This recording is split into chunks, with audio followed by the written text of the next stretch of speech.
안녕하세요. 제 인생에서 역대급 악당을 물리치고 새 인생을 살게 된 남성입니다. 인생에 있어 누구나 빌런을 한 번쯤 만나게 될 수 있잖아요.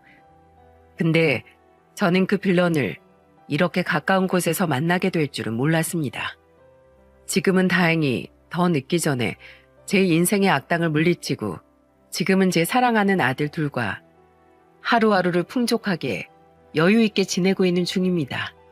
물론 육아 전쟁이라는 걸 겪고 있긴 하지만 그래도 그 안에서 아이들과 투닥거리는 재미가 있어 하루하루가 행복한 요즘입니다. 제 인생의 악당은 다름 아닌 제 옆에서 가장 큰 히어로가 되어주어야 할 아내였습니다. 서로가 서로에게 악당이 아닌 히어로가 되어주며 평생을 함께할 인연이었던 아내는 너무나 큰 상처를 남겨놓았어요. 도대체 어떤 사연이 있었던 건지 지금부터 세세하게 이야기해 볼게요. 제 사연을 이야기하기 위해서는 저희 엄마에 대한 이야기가 빠질 수가 없는데요. 저희 엄마는 어린 제가 볼 때부터 참 험난한 인생을 사신 분이었습니다. 엄마도 다름 아닌 배우자로 인해서 험난한 인생을 사셨어야 했어요. 네, 그 사람이 바로 제 아버지인데요. 아버지란 존재는 제가 기억이라는 게 생겨날 때부터 이미 모진 사람이었습니다. 단 한 번도 아버지에 대해 좋은 감정이나 좋은 기억을 가져본 적이 없었어요. 늘 엄마를 두고 외도를 일삼아 엄마는 그로 인해 매일 밤을 울어야 했고 엄마는 물론이거니와 저한테도 애정을 단 한 스푼도 주지 않는 외정한 사람이었죠. 유일하게 아버지가 집에 돌아오는 날은 엄마가 밖에서 일한 값으로 월급을 받을 때뿐이었고 아버지는 온 집안을 다 해짓고 난장판을 피우며 엄마에게 돈을 갈취했습니다. 지금도 기억나는 장면은 제가 5살 때쯤 되었던 것 같네요. 정확한 나이도 기억이 나지 않을 때 아버지는 그날도 집에서 행패를 부리며 온 집안 물건을 부수고 있었고 엄마에게 당장 돈 가지고 오라며 소리를 고래고래 지르고 있었죠. 엄마는 속수무책으로 그 꼴을 당하면서도 돈 없다며 끝까지 아버지와 싸우고 있었어요. 그때 제가 아버지가 너무 믿고 엄마를 어떻게든 지켜야겠다는 생각에 아버지의 다리를 꽉 껴고는 하지 말라고 떼부리듯 말했습니다. 아빠 하지 마. 아빠 하지 마. 아빠 미워. 하지 마. 엄마 괴롭히지 마. 근데 자식의 간절한 외침에도 아버지는 꼼짝 않고 하던 행동을 계속해서 이어가더라고요. 하지만 저는 굴복하지 않았습니다. 끝까지 아버지 다리에 매달려 아버지를 말렸죠. 근데 자식이 그렇게 애절하게 매달리는데도 이 아버지란 인간이 어떻게 행동했는 줄 아십니까? 제가 매달려 있는 발을 힘차게 털어버리는 게 아니겠어요? 그러면서 하는 말이 더더욱 제 가슴에 상처로 남게 되었죠. 에이씨 짜증나게. 거머리도 아니고 왜 달라붙어 있어? 야, 시끄러우니까 입 닫고 네 엄마 지갑 가지고 와. 빨리 안 움직여? 야, 움직이라고. 동상이야 뭐야? 빨리 시키는 대로 안 해? 아이, 이 버르장머리 없는 것 봐라. 야, 네 엄마가 너 그렇게 가르쳤어? 어? 그렇게 가르쳤냐고? 여편 내가 가정교육도 아주 개판쳐놨네. 야, 안 되겠다. 너 내가 제대로 가정교육 시켜줘야겠어. 이게 아버지 무서운 걸 알려줘야지 안 되겠네. 아버진 급기야 행패 대상을 저에게로 옮겼고 제가 그 말을 따르지 않으니 그때는 심지어 저한테 손찌검까지 하려고 했습니다. 저를 향해 손을 올리는 순간 엄마가 저를 감싸 안으며 막으셨고 엄마는 그때부터 더 아버지에게 화를 내셨죠. 너 여기에서 내 자식 때리기만 해. 그럼 당장 경찰에 신고해버릴 테니까. 어디 너 하고 싶은 대로 해봐. 내가 가만히 두나. 어디 경찰서 끌려가고 싶으면 때려보라고. 때려봐. 이 짐승 같은 인간아. 엄마는 거의 미친 사람처럼 소리를 쳤고 저는 그 안에서 무서워 벌벌 떨고 있었습니다. 엄마가 완전히 미친 사람처럼 나오자 그제서야 아버지는 그 기세에 눌려버렸는지 괜히 바닥에 내팽겨쳐진 집 전화기를 발로 차버리고는 밖으로 나가버리셨어요. 그날 아버지가 난장판을 만들어 놓은 집안 꼴을 보고 엄마는 절 그대로 껴안은 채 엉엉 우셨습니다. 물론 저도 그 품에 안겨서 무서움에 벌벌 떨며 울어야 했고요. 그 당시 외동아들이었던 저는 엄마밖에 의지할 사람이 없었고 엄마 역시 저 말고는 의지할 사람이 없으셨어요. 하지만 그렇게 힘든 결혼 생활에도 엄마가 아버지를 떠나지 못했던 이유는 제가 밖에 나가서 애비 없는 자식이라 우스운 꼴을 당하지 않게 하고 싶기 때문이셨습니다. 근데 엄마의 그런 노력에도 저는 결국 애비 없는 자식이 될 수밖에 없었어요. 왜냐하면 제가 초등학교에 입학하고 나자마자 아버지는 당시 만나던 여자랑 재혼을 하겠다며 엄마를 버리고 집을 나가버리셨거든요. 엄마는 그날 이후 아버지와 이혼을 하고 나서 저에게 너무 미안하다며 또 밤새 내내 눈물을 흘리셨습니다. 근데 저는 그 어린 나이에 아버지 때문에 슬퍼하는 엄마를 보며 다짐한 것이 있었어요. 바로 내가 끝까지 아버지를 대신해서 엄마를 지켜줘야겠다. 더 이상 슬퍼하지 않게 보살펴 드려야겠다는 거였죠. 지금 생각해보면 저도 제 나이에 맞지 않게 일찍 철이 들어버린 거였어요. 왜냐하면 그때부터 저는 엄마가 슬퍼하는 게 보고 싶지 않아 때를 쓴 적도 없었고 학교나 일상생활에서도 사고 한 번 친 적이 없었거든요. 그저 공부에 매진하며 늘 엄마가 집에 오시기 전에 집안 청소, 식사까지 전부 다 제가 알아서 해결을 해놨어요. 그런 저를 보면서 다른 집 사람들은 누구 아들인지 다 잘 컸다며 칭찬 일색을 해주었지만 저희 엄마는 아니었습니다. 밤에 잠들어 있는 제 손을 꼭 잡고는 날마다 눈물을 흘리셨어요. 우리 건국이, 불쌍한 우리 건국이 못난 애미애비 때문에 철이 너무 빨리 들어서 어쩔까, 안쓰러워 어쩔까. 이 엄마한텐 얼마든지 떼써도 되는데, 얼마든지 험하게 굴어도 되는데 우리 아들 불쌍해서 어쩔까. 미안하다 건국아. 이 엄마가 미안해. 못난 애미를 용서해다오. 저 몰래 우는 엄마로 인해서 저는 가끔씩 깨어있기도 했지만 차마 아는 척을 할 수 없었습니다. 남들에게는 보이지 않는 게 저희 엄마한테는 보였던 거예요. 제가 얼마나 엄마를 위해서 참고 사는지가요. 그래서 저는 너무 일찍 철든 나로 인해 엄마가 더 슬퍼하시는 걸 보고 싶지 않아 조금 더 꾀가 늘었을 땐 일부러 엄마한테 떼도 부리고 외식도 시켜달라며 조르기도 했어요. 그럼 그때마다 엄마는 좋아서 절 데리고 나가 제가 해달라는 걸 다 해주곤 하셨죠. 그렇게 엄마와 저는 서로에게 애틋하고 소중한 존재였어요. 그런 엄마였기에 저는 더더욱 끝까지 행복하게 사시도록 해드리고 싶었죠. 저는 엄마를 더욱 기쁘게 해드리고 싶어 공부를 열심히 했고 결국에는 서울의 명문대학에도 진학해 졸업할 수 있었습니다. 그리고 취업까지 건설회사 중에서도 초봉부터 좋은 조건으로 받을 수 있는 곳으로 들어가게 되어 사회적으로도 성공을 할 수 있었죠. 그때까지도 저는 쭉 어머니와 함께 살았어요. 저는 일하고 취업까지 쭉 하느라 연애를 할 생각까지 못했었는데요. 어느 정도 자리를 잡아놓고 보니까 그제서야 결혼할 나이가 되어 있더라고요. 그때부터는 엄마도 슬슬 결혼 얘기를 꺼내셔서 진짜 누군가를 만나기는 해야 하나 보다 싶어서 기회를 찾고 있었습니다. 근데 때마침 아는 지인이 소개팅을 시켜주겠다고 하더라고요. 저보다 나이는 좀 어린데 어린이집 교사로 있다고 하기에 관심이 좀 갔죠. 그래서 만나보니 제 예상대로 성격도 아기자기하고 밝고 명랑한 게 호감형이었습니다. 저는 어릴 때부터 좀 어른스러운 면이 있었기에 그 면 때문에 다소 어두고 조용한 면모가 강했어요. 그래서 늘 주변에서 저에게 다가오는 걸 어려워했는데 이 사람이 스스럼 없이 다가오더라고요. 무엇보다 직업이 그래서 그런가 아니면 원래 성격이 그래서 그런가 애교도 많고 사근사근한 게 저와는 완전히 다른 성향을 가지고 있어 더욱 끌렸죠. 그렇게 저희는 연애를 시작했고 한 1년 정도 연애를 했습니다. 만나면 만날수록 이 사람은 애교가 많은 사람이라는 걸 알 수 있었는데 이유가 있었어요.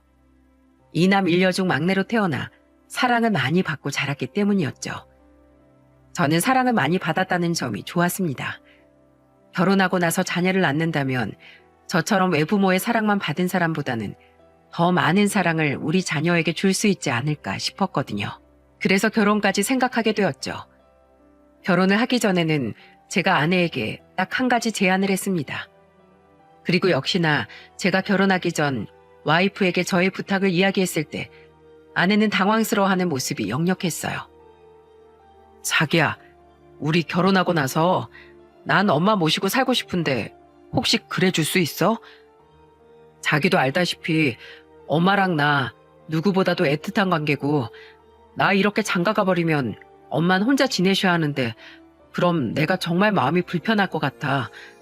그리고 결혼해서도 우리 엄마 점잖은 분이시라 당신 불편하게 하실 분 아니라서 같이 사는데 어려운 거 없을 거야. 그러니 한 번만 내 부탁 들어줄 수 있을까? 오빠 알았어. 그럼 나한테 조금만 고민할 시간을 줘. 나도 어머님 누구보다 좋으신 분인 거 잘 알지만 그래도 시어머니 모시고 사는 게 생각보다 쉬운 일은 아니거든. 나한테 생각할 시간을 조금만 더 줄 수 있어? 그럼 충분히 생각해 보고 말해줘. 아내는 제 제안을 듣고 나서 순간 당황을 했지만 고맙게도 진지하게 고민을 해주더라고요. 그리고 며칠 뒤에 이야기를 해주었습니다. 오빠, 나 어머님이랑 같이 살게. 다른 사람 같았으면 내가 어렵겠다고 했을 텐데 나도 어머님 그동안 뵈면서 좋은 분인 거 충분히 느꼈거든. 그래서 같이 살 수 있을 것 같아. 그리고 나도 당신도 둘 다 결혼하고 나서도 일 계속할 텐데 우리 아기라도 낳게 되면 어머님이 봐주시고 하면 좋지. 오히려 그렇게 생각하니까 내 입장에서는 더 감사한 거더라고. 어머님만 괜찮으시면 난 좋아. 우리 결혼해서 셋이 살자. 고마워 자기야. 내가 결혼해서 둘이 잘 지낼 수 있게 노력 많이 할게. 어려운 결정 내려줘서 고마워 진짜. 사랑해. 저는 아내에게 너무나 고마웠습니다. 저희 엄마한테도 이 사실을 말씀드리니 처음에는 부부끼리 알콩달콩 잘 살라고 하시더라고요. 근데 고맙게도 이때 제 아내가 나서주었어요. 어머님, 그러지 마시고 저희랑 같이 사세요. 어머님이랑 건국 씨랑 두 분이서 얼마나 소중하게 생각하는지 제가 잘 알고 있는데 결혼하고 나서 떨어져 지내시면 어머님은 많이 적적하실 거고 이 사람은 어머님 걱정돼서 밤에 잠도 못 잘 거예요. 그러니까 저희랑 같이 사세요. 그리고 나중에 어머님 손주 생기면 손주들 봐주시면 되잖아요. 그러니까 저희랑 같이 사세요. 아유 참, 그래도 내가 눈치 없이 거기 끼는 게 마음이 안 편해서 말이야. 에이, 우리 어머님 쓸데없는 걱정하신다. 괜찮대도요. 꼭 저희랑 같이 사셔야 돼요. 같이 살아주세요 어머니. 하나밖에 없는 며느리가 이렇게 부탁드릴게요. 아유, 그래. 우리 며느리가 참 예쁘다. 그래, 우리 셋이 재밌게 잘 살아보자. 고맙다 아가. 그렇게 아내의 설득에 저희 엄마도 우리 부부와 함께 살기로 했고 결혼 후에 본격적인 셋의 동거가 시작되었습니다. 결혼 당시 집은 제가 모아놓은 돈과 엄마가 지금까지 저를 위해 모아놓은 돈, 그리고 엄마와 제가 원래 살던 집을 팔고 받은 돈을 모두 보태 어렵지 않게 구할 수 있었어요.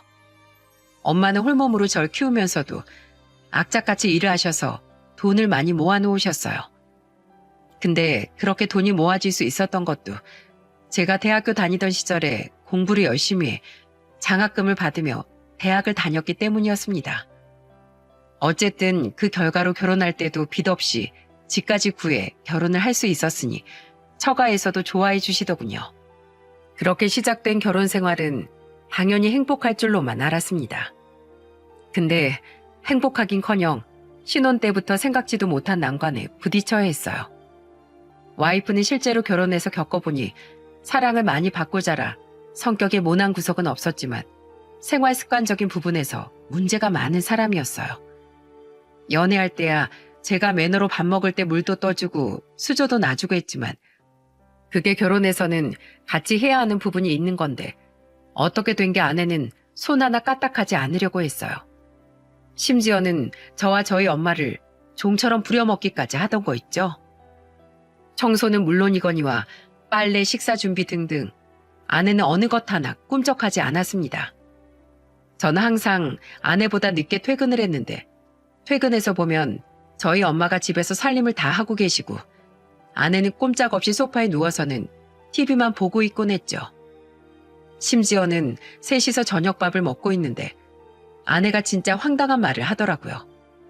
그 말을 듣고 저는 기겁할 뻔했습니다. 어머님, 저 물 좀 떠다 주세요. 국이 너무 매워요. 찬물로 떠다 주세요. 와이프가 밥 먹다 말고 난데없이 저희 엄마한테 물을 떠다 달라고 하는 게 아니겠어요? 그것도 자기 시어머니한테 말입니다. 저는 그 순간 너무 당황했습니다. 그리고 엄마를 쳐다보니 엄마는 바로 물을 떠다 주실 것처럼 하고 있더라고요. 저는 이 어이없는 상황을 보면서 제가 나서야겠다 싶어 말했어요. 당신 지금 뭐 하는 거야? 당신은 손이 없어, 발이 없어. 지금 누구더러 물을 떠다 달래? 나한테 얘기하는 것도 아니고 자기 시어머니한테 그런 심부름을 시키는 사람이 어딨어? 그리고 지금 당신 나이가 몇 살이야? 시어머니 아니라도 친정 엄마한테도 그런 부탁하는 건 버릇 없고 철딱선이 없는 거야. 알아들어? 내가 진짜 여태까진 좀 참았는데 당신 이 집안에서 하는 일이 뭐야? 당신 시어머니가 이 집 가정부야? 당신 집이잖아. 그럼 집 청소를 하든 빨래를 하든 식사를 차리든 하다못해 설거지라도 하든 집안일을 해야 할 거 아니야. 어떻게 사람이 손 하나를 까딱하네? 그동안은 그냥 당신 대신 내가 하면 된다고 생각했지만 당신은 안 되겠어. 끝을 모르고 가. 어떻게 사람이. 저는 그동안 속에서 열불났던 것까지 모두 다 이야기하며 아내에게 화를 냈습니다. 저의 열변에 엄마가 많이 당황하며 저를 말리려고 했지만 저는 참을 수가 없었어요. 엄마를 가정부처럼 부려먹는 것도 용납이 안 됐지만 너무 오냐오냐 큰 와이프를 데리고 이대로 평생 살 수는 없었거든요. 역시나 저의 호통에 와이프는 반성하긴커녕 억울하다는 표정을 지으며 말을 하더군요. 여보, 너무한 거 아니야? 어떻게 어머님 보시는 앞에서 나한테 이렇게 면박을 줘? 그리고 난 평생 이렇게 살아왔는데 뭘 어떻게 갑자기 바꾸라는 거야? 난 집에서 그동안 엄마 아빠가 밥이고 청소고 다 해주고 오빠들이나 부모님이나 밥 먹다가 물 떠다 달라고 하면 다 떠다 주고 했단 말이야. 내가 살아온 환경이라는 게 있는데 어떻게 그걸 고치라고 그렇게 화를 내면서 강요해? 이제 당신 환경이 바뀌었잖아. 그리고 당신 그렇게 오냐오냐 큰 거 마냥 잘한 거 아니야. 사람이 스스로 할 수 있는 건 스스로 해야지. 왜 다른 사람을 부려먹냔 말이야. 당신 한 번만 더 우리 엄마 종부리듯 부려먹기만 해봐. 그땐 이 결혼 생활이고 뭐고 아무것도 없어. 무조건 이혼이니까 그렇게 알아. 당신 앞으로 집안일 소홀히 하기만 해. 그땐 나 진짜 가만히 안 있을 거야. 당신이 해야 할 일은 당신이 해. 알아들었어? 당신 진짜 너무한 거 아니야? 나 진짜 하나도 안 해본 일들이란 말이야. 그냥 자기랑 어머님이 할 줄 아니까 하면 안 되는 거야? 두 사람이 다 할 줄 아는데 왜 나까지 해야 하는 건데? 나 한 번도 안 해봤다고. 하기 싫어. 뭐? 하기 싫어? 알았어, 그럼 당장 이혼해. 난 이렇게 이기적이고 자기만 아는 사람하고는 더는 못 사니까. 저는 끝까지 고집을 피우며 철없이 구는 아내를 받아주면 안 되겠다는 생각에 더 강하게 밀고 나갔습니다. 엄마는 저와 와이프 사이에서 안절부절했지만 워낙에 제가 완고하게 나가니 엄마도 어쩌질 못하시더라고요. 그리고 제가 농담하는 것처럼 보이지 않자 아내는 그제서야 당황하면서 한참 누나를 굴리더니 한참 뒤에 말하던 거 있죠? 알았어. 나도 해. 한다고. 빨래도 하고 설거지도 하고 청소도 하고 밥도 하고 다 한다고. 하면 되잖아. 대신에 당신도 한 번만 더 나한테 이혼 소리 하기만 해. 그땐 나도 진짜 이혼해버릴 줄 알아. 와이프는 다행히도 자기 고집을 꺾고는 그때부터 제 말을 잘 따라주었습니다. 진짜로 처음 해보는 티가 나는 게 와이프는 빨래를 잘못해 몇 번이나 제 셔츠를 망쳐놓고 자기 옷도 몇 개나 버렸어요. 심지어 음식을 하다가 도저히 못 먹겠는 음식까지도 만들어냈죠. 하지만 저는 서툴더라도 그렇게 노력하는 아내가 훨씬 예뻐 보였습니다. 그리고 아내도 하다 보니 재미가 있는지 또 스스로 열심히 하더라고요. 물론 아내만 집안일을 시킨 건 아니었습니다. 저도 저희 엄마도 각자 할 수 있는 일들, 각자 해야 하는 일들을 다 열심히 했습니다. 그래서 셋이서 잘 분배해서 집안 살림을 잘 꾸려나가고 있었죠. 그렇게 다시 평화가 찾아와 어느 정도 셋이서 지내는 생활에 잘 적응했고 아내와 저에게는 2명의 아들이 태어났습니다. 이때부터는 정말 바빠지기 시작했어요. 저는 해외로 나가는 출장이 많아 아이들과 함께하는 시간이 적었는데 다행히 저희 엄마가 아내와 같이 연년생인 아이 둘을 같이 봐주신 덕분에 와이프는 힘들지 않게 육아를 할 수 있었죠. 그렇게 또 아이들을 낳고 잘 키우고 있던 와중에 와이프가 어린이집 교사로 경력을 어느 정도 갖추고 나니 아예 원을 차리고 싶어 하더라고요. 좋은 기회로 기존에 있던 어린이집을 인수할 수 있게 되었고 이건 처가의 와이프 오빠들이 도와주어서 바로 인수를 하게 되었습니다. 그렇게 와이프는 어린이집 원장이 되면서 더 바쁘게 지냈어요. 그리고 그 시즌에 저도 출장이 더 많아지면서 해외로 나가는 일이 많아졌죠. 그 덕에 자연스럽게 애들도 그렇고 집안 살림을 엄마가 보게 되는 경우가 많이 있었습니다. 그나마 애들은 와이프 어린이집으로 같이 가서 와이프가 퇴근할 때 돌아오긴 했지만 그래도 엄마가 좀 힘들어 보이시더라고요. 어느 날은 제가 또 장기 출장을 갔다 왔는데 근 한 달 만에 보는 엄마의 안색이 너무 좋지 않았습니다. 그래서 엄마에게 물었죠. 엄마, 요즘 왜 이렇게 힘들어 보이세요? 기운도 없어 보이고 혹시 이제 몸이 좀 많이 힘들어서 그러세요? 애들 보는 것도 그렇고 집안일 하는 것도 그렇고 아무래도 너무 힘들죠? 죄송해요. 우리 부부 때문에 엄마만 더 고생시키네. 아니야, 엄마 괜찮어. 그냥 이제 나이가 들어서 그렇지 뭐. 엄마는 괜찮으니까 넌 네 일에만 신경 써. 엄마는 그렇게 괜찮다고 말씀을 하셨습니다. 저는 엄마 연세를 생각해보니 이제 체력이 많이 떨어질 때가 되었다 싶어 보약을 지어서 먹여드렸어요. 그리고 엄마 일을 좀 줄여드리기 위해 파트타임 가정부를 고용해드리기도 했고요. 물론 이건 다 저 혼자서 결정한 문제가 아니었습니다. 사전에 다 와이프와 상의를 한 거였어요. 그리고 와이프도 격하게 동의를 했었죠. 여보, 엄마가 요즘 많이 힘드신가 봐. 얼굴이 너무 안 좋아지셨어. 그래서 이번에 보약도 좀 지어드리고 파트타임으로 일하는 가사 도우미 분을 좀 고용할까 싶어. 어머, 너무 좋지 여보.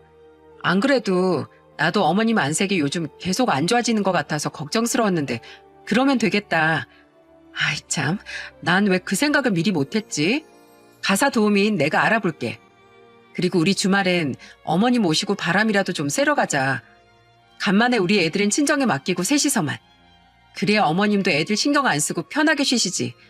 아니다, 이참에 어머님 친구분이랑 여행이라도 좀 다녀오시라고 할까? 어머님 베프 이모님 계시잖아. 아, 그럴까? 그건 너무 좋은 생각인데 고마워 여보.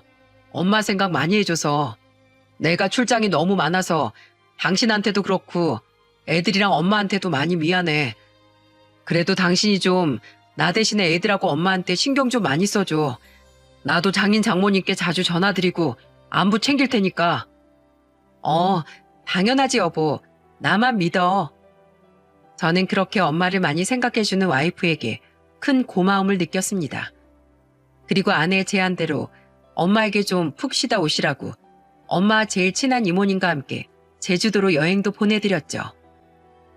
가이드 따라다니면서 제주도에서 너무나 재미있게 노셨다며 아기처럼 좋아하시던 모습은 지금도 선하네요. 건구가 제주도 너무 좋더라. 정말 너무너무 좋았어. 세상에 바닷물이 그렇게 맑은 거 난 처음 봤다. 전복도 정말 너무 맛있었고 난 성게미역국이라는 것도 처음 먹어봤는데 어쩜 그렇게 국물이 시원하고 맛있니? 아이 참, 여기에 사오고 싶었는데 내가 사오는 방법을 몰라서 못 사왔어. 우리 손주들 먹이면 참 좋을 것 같았는데 말이야. 건구가 우리 다음엔 가족끼리 또 가자. 우리 손주들 데리고 꼭 같이 가. 아유, 엄마 정말 너무너무 행복했어. 엄마, 그렇게 좋았어요? 아이 참, 내가 죄송스럽네. 진작에 좀 보내드렸어야 했는데. 반성해야겠다. 엄마, 앞으로는 제가 더 좋은 곳 많이 모시고 가드릴게요. 아니다. 이참에 우리 엄마 해외여행도 시켜드릴 겸 나 출장 갈 때 같이 가요. 어차피 숙소는 나랑 같이 쓰면 되니까. 우리 엄마 지금부터라도 내가 호강 더 제대로 시켜드려야지. 그래, 건구가 말만 들어도 고마워. 근데 엄마 지금도 너무 충분해. 우리 아들이 보내준 제주도 여행으로도 만족하니까 앞으로 네 와이프랑 애들하고 같이 열심히 다녀. 내가 가보니까 너무 좋더라. 너네도 좀 자주 다니고 그래. 알았지? 알았어요, 엄마. 우리 가족들 다 같이 앞으로 여행 많이 다녀요. 아기처럼 좋아하시던 엄마는 제주도에서 찍은 사진들을 SNS 문자 어플에 프로필 사진까지 해놓을 정도로 좋아하시길래 자식으로서 더 잘해야겠다는 생각이 들었습니다. 그 뒤로 저는 종종 엄마를 모시고 해외 출장 갈 때 같이 가기도 했었고, 출장이 없을 땐 넉넉히 시간을 잡고 온 가족을 다 데리고 국내로 해외로 여행을 다니기도 했죠. 그때마다 엄마는 한 번도 해보지 못했던 경험에 아기처럼 순수하게 좋아하셨습니다. 저는 그 모습만 봐도 제가 사는 이유를 느낄 수 있을 정도였어요. 하지만 꿈에도 몰랐습니다. 그 모습을 보게 되는 순간들이 길지 않았다는 것을요. 어느 순간부터 엄마는 제가 해외 출장에 같이 가자고 했을 때 안 가겠다고 하셨어요. 그리고 따로 여행을 보내드린다고 해도 안 가겠다고 막 우기시더라고요. 저는 왜 그러시는지 여쭤봤었어요. 엄마, 왜 요즘은 여행 안 간다고 하세요? 그렇게 좋아하시더니. 이제는 체력이 또 여행 갈 체력이 안 되나 봐. 그냥 집에서 손주들 보는 게 더 좋네. 엄만 괜찮으니까 이제 여행은 그만 보내줘도 돼. 엄마가 이제는 여행 다니는 것도 힘들다고 하시니 저는 제가 강요하기가 어렵더라고요. 하지만 저는 그때 알아차렸어야 했습니다. 왜 엄마가 더는 여행을 못 가셨는지 말이에요. 그날 이후부터 엄마는 여행은 전혀 안 다니시고 거의 집에만 계셨어요. 왜 그렇게 집을 고집하시나 싶어서 여쭤봐도 그냥 집이 좋다고 하시니 별다르게 여쭤볼 수 있는 것도 없었죠. 그나마 와이프가 노력을 많이 해줘서 저는 엄마에 대해서 안심을 할 수 있었습니다. 왜냐하면 와이프가 항상 엄마를 위해서 선물도 많이 사오고 제가 출장 갔다 오는 날이면 저도 그렇고 엄마도 보양해줘야 한다며 음식도 신경 써서 잘 차려주었거든요. 그러니 저는 당연히 평상시에도 와이프와 엄마가 잘 지내는 줄로만 알았죠. 하지만 그 모든 건 저의 착각이었습니다. 저는 얼마 못 가 엄마의 속사정을 제대로 알아주지 못한 것에 대해 뼈저리게 후회를 해야 했고 그 후회를 돌이키기엔 너무나 늦어버린 뒤였습니다. 저는 여느 때처럼 출장을 갔고 이번에도 한 달 이상 걸리는 장기 출장이었기에 틈틈이 가족들과는 영상 통화만 하면서 소식을 들을 뿐이었어요. 그러다 출장이 며칠 남지 않을 때 너무나 비통한 소식을 듣게 되었고 저는 출장을 다 마치지 못한 채로 바로 귀국을 해야만 했습니다. 그 소식은 바로 엄마가 갑자기 돌아가셨다는 비보였고 저는 거의 정신을 차리지 못한 채로 허겁지겁 한국으로 귀국을 해야 했어요. 너무나 충격적이게도 엄마는 갑작스런 뇌출혈로 돌아가신 거였고 손을 쓸 겨를도 없이 엄마는 그대로 숨을 거둘 수밖에 없었습니다. 엄마의 마지막 임종을 지키지 못했다는 죄책감에 저는 장례식장에서 하염없이 눈물만 흘릴 수밖에 없었어요. 근데 저보다도 더 비통한 눈물을 흘리며 슬퍼한 사람이 있었습니다. 바로 제 와이프였어요. 와이프는 고래고래 소리까지 질러가면서 통곡하며 슬퍼했어요. 어머님, 이렇게 가시는 게 어딨어요. 우리 효도 아직 다 받아보지도 못하시고 이렇게 허무하게 가버리시는 게 어디냐고요. 저한테 조금만 더 기회 주시지. 저희랑 조금만 더 오래 계셔주시지. 뭐가 그리 급하시다고 이렇게 일찍 가버리셨어요. 왜요? 어머님, 제발 돌아와 주세요. 안 돼. 나 이대로 우리 어머니 못 보내. 못 보낸다고. 어머니, 제발 다시 돌아와 주세요. 제발요. 어머니. 와이프는 장례식장이 떠나가라 엄마를 애타게 찾으며 울부짖었고 저는 그 모습을 보고 안타까운 마음에 옆에서 안아주면서 같이 눈물을 흘릴 수밖에 없었습니다. 결국에 와이프는 통곡하며 울다가 거의 실신 직전까지 갔고 눈물을 너무 많이 흘려 탈진 증세까지 와 온몸을 부들부들 떨기까지 했어요. 와이프가 이렇게까지 슬퍼하는 모습을 보면서 그래도 우리 어머니 며느리한테만큼은 사랑을 많이 받고 가셨구나 싶어 안심하던 찰나였어요. 저는 제 귀에 때려 박히는 소리로 인해서 그대로 충격을 받아야 했고 그 자리에 있는 와이프도 저도 모두 다 충격에 휩싸인 채 굳어버릴 수밖에 없었죠. 제 귀에 때려 박힌 목소리의 주인공은 다름 아닌 엄마가 살아생전에 거의 중마고우처럼 함께 다니셨던 엄마의 절친한 언니인 분이셨고 평생 엄마와 붙어 다닌 이모님은 제가 여행도 같이 보내드렸던 장본인이었어요. 그분이 바로 우리를 충격에 빠뜨린 말을 했고 그 말을 듣자마자 와이프와 저는 다른 의미의 충격으로 온몸이 굳을 수밖에 없었던 거였어요. 야, 생쇼하지 마 이 나쁜 것아. 아주 지랄하고 있네. 네가 범인이잖아. 너 때문에 우리 명자 죽은 거잖아. 너 때문에. 그 아주머니는 제 와이프에게 삿대질을 하면서 화를 냈고 아내 때문에 엄마가 잘못되었다는 소리를 듣자마자 우리는 큰 충격을 받을 수밖에 없었던 거였어요. 그러면서 뒤이어 더 충격적인 사실들을 늘어놓기 시작했습니다. 야, 내가 네 존재를 모를 것 같아? 네가 명자한테 어떻게 했는지? 내가 모를 것 같냐고? 손바닥으로 하늘을 가려봐. 어디 그게 다 가려지는지. 너, 네 시어머니한테 어떻게 했어? 어떻게 했냐고? 너, 너희 시어머니 아프다고 했을 때마다 병원을 한번 데리고 가봤냐? 아니면 약을 한 제 지어줘 봤냐? 그거 다 아들이 했지, 다. 그것도 아들 없을 때 네가 눈치를 얼마나 줬어? 거기다가 네 자식 새끼들 아파도 네가 네 손으로 직접 병원에 데리고 간 적 있어? 맨날 명자한테 다 시켜 먹었지. 저번 날엔 명자도 애들도 죄다 감기 걸려서 열이 38도 39도까지 올라가는데 넌 혼자 훌쩍 여행 가버리고 명자한테 애들 다 맡겨놓고 병원까지 데리고 갔다 오라고 했었지. 지 시어머니 어려운 줄 모르고 고래고래 소리 지르고 종처럼 부려먹긴 하고 말이야. 이 모든 사실들을 전해 들으면서 저를 포함한 장례식장 안에 있던 모든 사람들이 다 발칵 뒤집어졌습니다. 여기까지 폭로가 되자 아내는 처음에는 발뺌을 하더라고요. 무슨 소리세요? 제가 언제요? 제가 그랬다는 거 보셨어요? 보셨냐고요? 증거 대봐요. 내가 그랬다는 증거 대보라고요.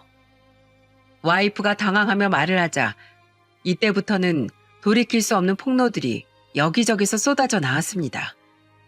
엄마는 주변을 워낙에 잘 챙기는 분이셔서 동네에서 같이 친하게 지내는 어르신들이 많이 있었는데 그분들도 그때 장례식장에 계셨던 터라 그분들에 의해서 폭로들이 쏟아져 나오기 시작했습니다. 증거 있지? 내가 증거야. 내가 딱 그 옆집 사는데 아주 그냥 지 시어머니를 쥐 잡듯이 잡더라니까. 내가 명자 언니한테 하도 걱정이 돼서 무슨 일이냐고 물었더니 명자 언니는 아무것도 아니라고 했는데 며느리가 아주 못되게 지 시어머니 잡아먹었던 거였네. 어찌나 고래고래 소리를 지르던지 난 명자 언니가 무슨 큰 잘못이라도 저지른지 알았다니까. 맞아. 아주 매일같이 동네 떠나가라 소리 지르고 행패 부리고 밤에는 소리가 커서 잠도 못 잘 지경이었어. 근데 그걸 발뺌을 해? 아주 쇼를 한다 쇼를 해. 이거사. 젊은 게 벌써부터 그렇게 못돼 처먹고 뭐가 될래? 네 자식이 아주 좋은 거 보고 배우겠다. 하늘이 노해 이 여자야. 당장 사죄해. 여기저기서 동네 주민들의 폭로가 이어지니 그제서야 아내는 본색을 드러내기 시작했습니다. 거의 막다른 골목에 다다른 아내는 마구 소리를 질러댔죠. 당신들이 봤어? 봤냐고. 내가 언제 그랬는데? 니들 지금 다 짜고 치고 나 이상한 사람으로 만드는 거잖아. 여보, 속지 마. 이거 다 모함이야. 모함이라고. 건구가 속지 마라. 쟤 지금 다 쇼하는 거야. 명자가 얼마나 힘들어했는지 알아? 나한테 와서 매일같이 울었어. 매일같이. 내가 너한테 말하라고 하니까 엉엉 울면서 그럴 수 없다고 하더라. 자기 때문에 행복하게 잘 사는 이 가정 깰 수 없다면서 자기만 참고 살면 된다고 그렇게 꾸역꾸역 참아대더니 결국엔 화병으로 죽은 거야, 명자가. 온갖 집안일 다 시키고 손주는 다 떠맡기고. 나중에 명자가 여행은 왜 안 갔는지 알아? 그나마 여행 가는 게 그 며느리한테서 해방되는 길이라 그렇게 좋아했는데 나중에 며느리가 그것도 가지 말라고 협박을 하더란다. 협박을. 자기네 돈으로 여행 가는 거 언젠간 다 뱉어내게 할 거라면서 애들이나 똑바로 보라고 그랬대. 그래서 명자가 여행도 안 가겠다고 했던 거야. 그리고 명자한테 선물 줬던 거? 그것도 자네 있을 때만 주고 나중엔 도로 뺏어가서는 죄다 팔아버리곤 자기 물건 샀던 여자야, 저 여자가. 너 절대로 속으면 안 돼.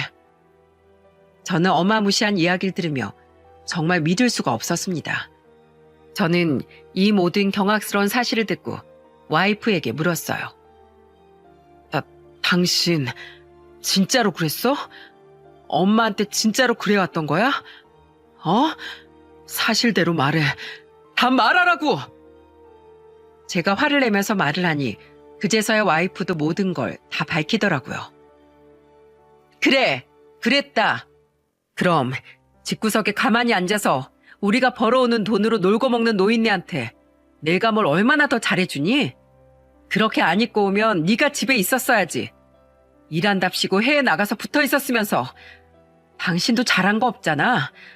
남편도 없이 칙칙한 노인네만 집구석에 있는데 내가 무슨 재미로 살았겠어? 이거 어떻게 보면 그냥 다 너 때문에 일어난 거야. 알아? 너만 집구석에 붙어 있었어도 이 사달은 안 났다고. 적반하장으로 오히려 제 탓으로 돌리는 와이프를 보면서 이 여자는 가만두면 안 되겠다는 생각이 들었습니다. 그래서 일단은 장례를 다 치르고 나서 해결해야겠다 싶어서 우선은 와이프를 장례식장에서 내쫓아버렸어요. 야, 너는 더 말할 가치도 없어. 그냥 꺼져. 넌 여기 있을 자격이 없는 인간이야. 당장 나가. 네가 가라면 내가 못 갈 줄 알고? 나갈 거야. 더러워서 내가 나간다. 와이프는 끝까지 적반하장의 자세를 보이며 장례식장을 떠나갔습니다. 와이프가 장례식장에서 나가고 나서 저는 그제서야 엄마한테 더 깊은 죄책감이 느껴졌어요. 저는 엄마의 영정사진 앞에서 무릎을 꿇고 엉엉 울며 다짐했습니다. 그래서 그때라도 모든 걸 바로잡고 이 여자의 만행에 대해서 죗값을 치르게 해줘야겠다는 생각을 했어요. 그리고 그게 엄마를 위한 길이라고 생각했죠. 그렇게 장례를 마친 뒤에 저는 바로 이 여자를 노인학대죄로 고소해버렸습니다. 감사하게도 동네 주민들과 엄마 절친했던 이모님이 증인으로 나서서 증언을 다 해주셨기에 그걸 토대로 신고를 할 수 있었어요. 하지만 안타깝게도 이미 엄마가 돌아가신 상태였기에 당사자가 없는 상황인지라 사건은 그냥 종결되고 말았습니다. 비통한 현실을 안고 저는 이혼을 바로 진행했어요. 한시도 이 여자랑 살고 싶지 않았죠. 근데 아이들 때문에 이혼이 쉽지가 않더라고요. 저희는 그때부터 각자 살면서 소송 중에 있었고 이혼 소송은 계속해서 길어지고 있었습니다. 아이들 때문에 조정 기간까지 생기면서 이혼이 길어지고 있을 때쯤 아내에게서 뜬금없이 전화가 왔습니다. 여보, 나 여기 경찰서인데 여기 좀 잠깐 와주면 안 돼? 나 너무 무서워. 제발 와주라. 웃기고 자빠졌네. 내가 거길 왜 가야 되는데? 한 번만 도와줘. 나 그래도 애들 엄마잖아. 나 정말 혼자 너무 무서워서 그래. 뜬금없이 아내는 저에게 경찰서로 와달라고 했고, 저는 안 가려고 했지만 아내가 또 무슨 사고를 친 걸까 싶어서 궁금한 마음에 가봤습니다. 정말로 단순히 도와주기 위해서 간 게 아니라 이 사건이라도 알게 되면 내 이혼이 하루라도 빨라질 수 있는 기회가 되지 않을까 싶어 간 거였어요. 근데 가보니 정말 가관이었습니다. 그곳에 가서 상황을 들어보니 와이프와 와이프 어린이집에 있던 선생이 애들도 있는 앞에서 서로 머리 끄댕이를 잡고는 대판 싸운 상황이었죠. 그 여자 선생은 그 자리에서 와이프의 실체에 대해서 모두 폭로를 했는데 그 수준도 가히 충격적인 수준이었어요. 여기 원장 완전 괴물이에요, 괴물. 사람이 아니라고. 세상에, 내가 진짜 무서워서 말을 못해. 이 여자가 애들한테 무슨 짓을 했는지 알아요? 급식 있죠? 급식을 유통기한 지난 거 쓰레기만도 못하게 만들어서 내놓으라고 조리사한테 시키고 그걸로 애들 밥 먹이는데 애들이 투정 부리면 CCTV 안 보이는 데로 들어가서 해코지하고 그랬어요. 애들 잠 안 잔다고 하면 은근슬쩍 손찌검하고. 이 여자가 그런 여자라고요. 내가 그러지 말라고 말리는데 이 여자가 날 먼저 치길래 나도 같이 친 것뿐이라고요. 야, 내가 언제 그랬어? 언제 그랬냐고. 증거 대, 증거를 대라고. 증거 못 찾을 것 같니? 지금 당장이라도 가서 조리실 뒤지면 유통기한 지난 쓰레기 음식들 다 나오는데. 그리고 다른 선생님들한테 물어봐도 당신 만행 그대로 다 드러나게 되어 있어. 왜 이래? 어린이집 선생이 하는 소리를 들으면서 그곳에 있던 모두가 경악을 했습니다. 진짜 이 여자는 양파 같은 여자였어요. 까도 범죄가 계속 드러나는 여자였죠. 결국에는 쌍방 폭행 사건으로 경찰서로 갔던 둘은 그 어린이집 선생의 폭로로 인해 정식 사건으로 접수가 되었고 아내 어린이집은 그대로 경찰 조사가 시작됐습니다. 그리고 그 모든 사실들은 학부모들 귀에 빠르게 들어가 너도 나도 CCTV 열람을 요구했고 어린이집 안팎으로 난리가 나버리게 되었어요. 실제로 와이프는 어린이집 CCTV 사각지대에서만 아이들에게 손찌검을 했다고 했지만 CCTV에도 잡힌 경우도 몇 개가 있어 결국 모든 만행이 다 사실로 드러나고 말았죠. 또 직원들의 증언과 어린이집으로 들어오는 보조금까지 모두 다 횡령해 써버린 정황까지 드러나면서 와이프는 결국 파국을 맞이하고 말았습니다. 아내는 모든 조사를 통해서 아내의 만행이 사실로 드러나면서 결국 아내는 징역 1년 6개월형을 받을 수밖에 없었어요. 아내는 징역살이를 하면서도 편안하게 콩밥만 먹을 수가 없었습니다. 왜냐하면 그 어린이집의 학부모들이 모든 정황을 다 알고 나서는 정신적인 피해 보상에 대한 고소를 하면서 또 다른 소송에 시달려야 했거든요. 와이프는 어린이집까지 폐업이 되고 어린이집 교사 자격도 박탈당하는 데다 교도소까지 가는 것으로 모자라 이제는 학부모들과의 소송까지 이어졌으니 거의 몸과 정신이 다 피폐해질 정도로 피폐해져 버린 상황이었어요. 하지만 저는 그 기회를 놓치지 않았습니다. 바로 와이프의 상황을 가정법원에 추가로 제출하면서 그 덕에 저는 와이프와 더 빨리 이혼을 앞당겨 할 수 있었죠. 그리고 애들 양육권도 제가 다 가지고 올 수 있었고요. 와이프는 그렇게 제 무덤을 자기가 판 채로 나락으로 떨어져 버렸습니다. 와이프는 저랑 연애를 하던 시절부터 나중에는 꼭 어린이집 원장이 되고 싶다며 노래를 불렀는데 그 꿈을 이룬 게 빛을 보기도 전에 자신의 어리석은 행동으로 인해 처참하게 나락으로 떨어져 버리게 되었어요. 와이프와 이혼을 하면서 와이프가 거의 정신을 못 차릴 정도로 심각해진 자신의 상황을 받아들이지 못해 거의 우울증까지 겪게 되다 보니 그제서야 그 와이프의 친정 식구들이 와서 제 앞에 무릎을 꿇더라고요. 그러면서 하는 말이 참으로 가관이었습니다. 김서방, 우리 딸이랑 제발 다시 살아주게. 우리 딸 이대로라면 죽을지도 몰라. 지금 너무 위태위태해. 자네랑 여기에서 이혼까지 해서 혼자 되어버리면 정말 못 버틸지 모른다네. 그리고 우리한테도 그랬어. 자네만 다시 돌아오면 자기가 다시 살 수 있을 것 같다고. 자네랑 애들만 우리 딸한테 돌아오면 돼. 그러니까 제발 우리 딸 좀 받아주게나. 내 그 사돈 얘긴 들었네. 그거 참 미안하게 생각해. 내가 잘못 키웠어. 근데 어쩌겠는가. 이미 그건 벌어진 일인걸. 사돈도 참 그걸 진작에 말하고 풀었더라면 그렇게 허망하게 가진 않았을 텐데. 김서방, 너무나 안타깝지만 그래도 산 사람은 어떻게든 살아야지 않겠는가. 그리고 살릴 수 있으면 어떻게든 살려야지. 그러니까 내 딸 용서하고 이제라도 다 잊고 새 시작하면 안 되겠는가? 내가 이렇게 부탁하네. 그래, 김서방. 우리가 이렇게 자네 앞에서 무릎까지 꿇지 않았는가? 제발 우리 딸 좀 다시 봐주게나. 자네 장인이 이렇게 부탁함세.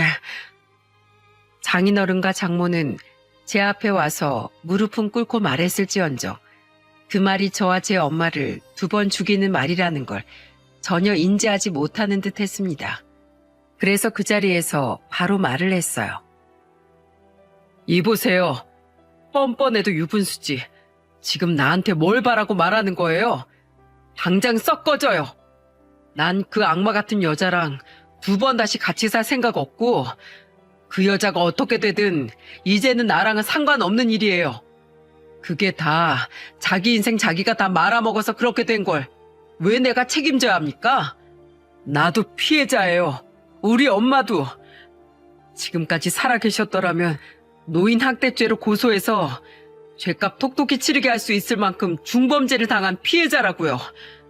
어디서 뻔뻔하게. 난 절대로 다시 합칠 생각 없으니까 다신 찾아오지 마요. 그럼 당신들도 내가 고소해버릴 거야. 저는 그렇게 매몰차게 그들을 보내버렸습니다.